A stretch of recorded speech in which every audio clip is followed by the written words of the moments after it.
Matthew chapter 6. We'll be in Matthew chapter 6 today, and we're going to be talking about how there's a good way to do righteousness, or a good way to do good deeds, and there is a bad way to do good deeds. There is a right way and an incorrect way. There is a right way and a wrong way. And Jesus is going to talk to us about a few different examples about how to live your life for Him, about how to serve Him, about how to glorify Him. And He's going to talk about giving and prayer and fasting. We're going to take them a little bit out of order because He places the biggest emphasis on prayer, so I'm going to tackle that one last. So we're going to look first at giving, and then at fasting, and then we're going to end with looking at Jesus' teaching on prayer. So read with me verse 1, if you will. He says, "Beware of practicing your righteousness before other people in order to be seen by them, for then you will have no reward from your Father who is in heaven." You see, some people practice righteousness in order to be seen by others. Some people do it for their own glory, so that people will think well of them. You know, they give money so that people will look at them and say, wow, they're really generous. Or they fast so that people will look at them and say, wow, they're really devoted. Or they pray in such a way so that people will hear them and say, wow, that person's really religious. That person's really spiritual. And Jesus is saying, you don't do it like that. You have to beware of that. Because there are people who are going to practice righteousness. They're going to do good works in order for other people to see them. But that's not the way Jesus says to do it. He says, when you do that, you don't have a reward from your Father. He says, you have no reward from your Father in heaven.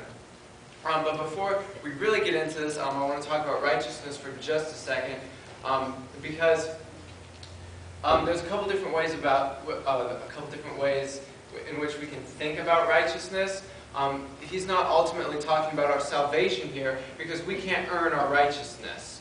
See, we were given our righteousness as a gift when Jesus Christ died on the cross, and then when you were baptized into His name, you became the righteousness of God. Jesus gave you His righteousness because ultimately we can never live up to God's righteousness. But when he's talking about righteousness, he's really just talking about, you know, the things you do to get closer to God, the things you do to serve God, to worship God. And so he talks about giving, he talks about fasting, he talks about prayer. But some other things you could put in there would be like reading your Bible, you know, that kind of thing. It's just things you do to get close to God, things you do to improve your relationship with Him. Excuse me. And so he says you beware of practicing your righteousness before others, because that's what the Pharisees did. That's what the religious people did. That's what the hypocrites did. And Jesus continually is going to talk about the hypocrites. He says you don't act like the hypocrites. The word hypocrites refers to like an actor or someone who wears a mask. He's saying, you know, you don't put on righteousness like a play. You don't try and give people a false impression of yourself through your righteousness, through your good works. You don't live like a hypocrite. You don't live like the Pharisees because they don't have it right. And so we're going to look at the three different examples. We'll look at giving first. Look with me, if you will, at verse 2. "Thus, when you give to the needy, sound no trumpet before you, as the hypocrites do in the synagogues and in the streets, that they may be praised by others. Truly, I say to you, they have received their reward." So what these Pharisees would do, what the hypocrites would do, is when they would give money, they would make sure everyone knew about it. You know, Jesus says they would sound a trumpet. I don't know if they literally did that or if Jesus is just kind of mocking them. But he says, you know, they would sound a trumpet. They made sure every person knew that they were being generous.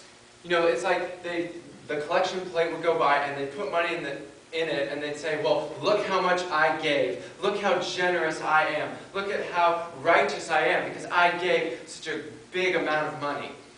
And they did it all for their own glory. They did it all to call attention to themselves. Jesus said they received their reward. You see, you can give like that. You can get the praise of men. You can get people to say, wow, you're a really good person. But that's all you get. He says you get no reward from your Father in heaven when you give like that. When you give out of selfish motives, your Father has no reward for you. 3 and 4. But when you give to the needy, do not let your left hand know what your right hand is doing, so that your giving may be in secret, and your Father who sees in secret will reward you.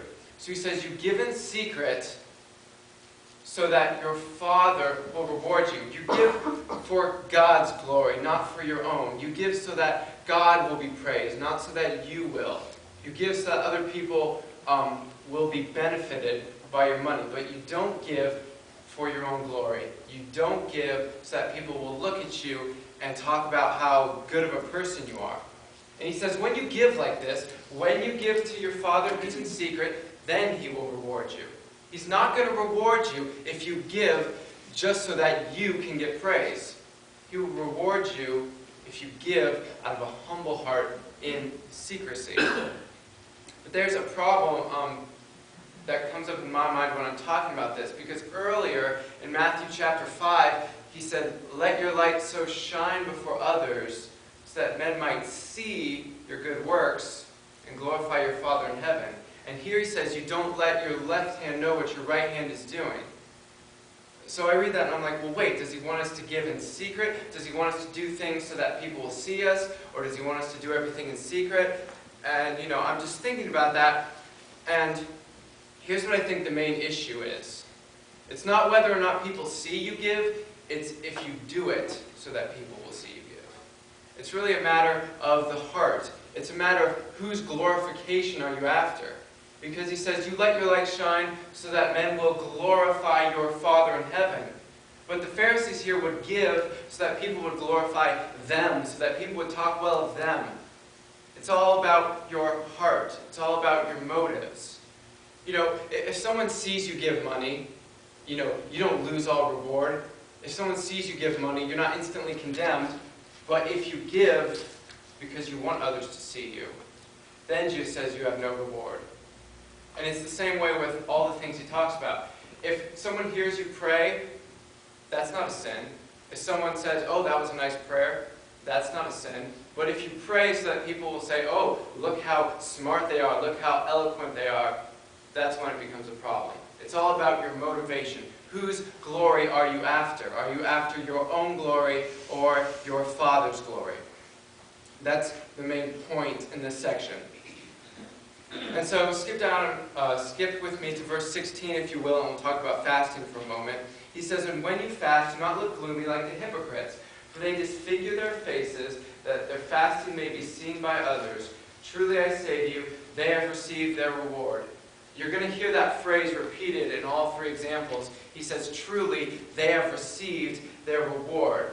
You see, when they would fast, they would look really sad. They would walk around, pretending like they were starving to death. They would put ashes on them. They made a big deal about it so that people would look and say, wow, they're devoted. Look how they suffer for God. Look how religious they are. Look how righteous they are. And Jesus says, no, you don't fast for that reason. You don't fast so that people will see your glory, verses 17 and 18. But when you fast, anoint your head and wash your face, that your fasting may not be seen by others, but by your Father who is in secret. And your Father who sees in secret will reward you. So he says you don't fast for other people. You don't fast so that people will talk well of you. You don't fast so that people will have a good impression of you. You fast for your Father's glory. You fast to get closer to your Father. You fast because you love your God. And he says, then your Father will reward you. When your heart's pure, when your motives are pure, then your Father will reward you. Then he will be pleased. You see, God isn't impressed with people who act really religious just to be praised by men. That doesn't impress God. God's not happy with that. God is not happy with you if you do all these righteous works to get praise for yourself. No, your Father rewards you when you do things for him out of a pure heart. And if you will, go to verse 5 and we'll talk about prayer. And when you pray, do not be like the hypocrites, for they love to stand and pray in the synagogues and at the street corners, that they might be seen by others. Truly I say to you, they have received their reward.